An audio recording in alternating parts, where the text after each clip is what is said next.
শুভ সন্ধ্যা। শিক্ষার শেকড়ের স্বাদ তেতো হলেও এর ফল কিন্তু ভীষণ মিষ্টি। বলুন তো এই ইতিবাচক উক্তিটি কে বলেছিল?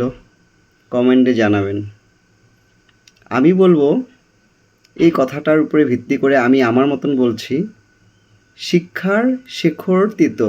আমি এখানে বলছি একটা ছোট্ট বাচ্চাকে দিয়ে আমি উদাহরণ দিচ্ছি।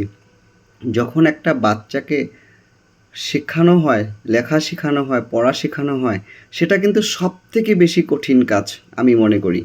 কারণ একটা মাটির একটা জাস্ট দলাটাকে আমরা যে শেপ দেওয়াটা এত সহজ না। যেরকম ওকে ABCD করে বা অ আ করে শেখানো বা তাকে লেখানো, এটা এত সহজ না। সবথেকে কষ্ট তো আমি মনে করি এই ছোটোবেলা যেটা পড়ানো হয়, শিক্ষাটা হয়, সেটা মানুষের অসহ্য হয়ে যায়। অনেকে তো ধৈর্যই নেই যে ছোটো বাচ্চাকে শেখাবে। তো এটাই আমি বলছি যে ছোটোবেলার শিক্ষার স্টার্টিংটা যদি তেতোও হয়, কিন্তু তার তো ফল মিষ্টি হয়ই। যখন সে সব কিছু লেখাপড়া শিখে বড় হয়ে যায়, সে তো অনেক ভালো ফল পায়। কিন্তু আমি এটাই বলি যে যখন একটা বাচ্চাকে শেখানো হয়, তখন আমরা কি করি, যেটা টিচার রাখি বা যে শেখায়, প্যারেন্টস শেখাক, তখন কি হয়, আমরা ভাবি কি এটা খুব সিম্পল, ছোটো বাচ্চাকে একটা পড়াচ্ছে। কিন্তু সত্যি এটা কিন্তু এত সহজ না। একটা বড় বাচ্চাকে পড়ানোটা ইজি। আর আমাদের সমাজে কি হয়, উল্টোটা হয়। যখন একটা হায়ার ক্লাসে উঠে বা বড় ক্লাসে উঠে, তখন যারা টিচার পড়ায় তাদেরকে আমরা বেশি হোক, তাদের ফিস হোক বা বেশি ভাবি, খুব কষ্ট করে। কিন্তু আমার মতে তো একটা ছোটো বাচ্চাকে শেখানোটাও তো অনেক বড় কষ্ট, কিন্তু সেটাকে আমরা গুরুত্ব না দিয়ে আমরা উঁচা ক্লাসেরটাকে আমরা গুরুত্ব বেশি দিই।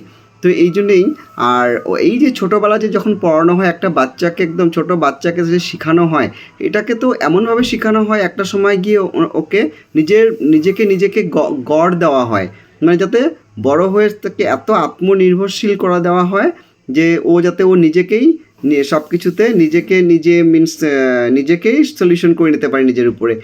ঠিক আমি বলছি, একটা পাখি যখন উড়ে গিয়ে একটা ডালের মধ্যে বসে, সে কিন্তু ওই ডালটার উপরে ভরসা করে বসে না। সে বসে কিসের জন্যে?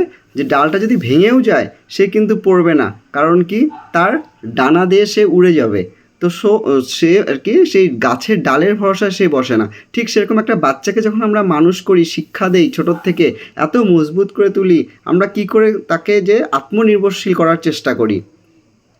তাই এটাই আমি বলছি যে ছোটোবেলা যে পড়াটাকে যতই কঠিন হোক না কেন, একটা সময় সে গিয়ে একটা ভালো মানুষ হয় বা ভালো সুন্দর একটা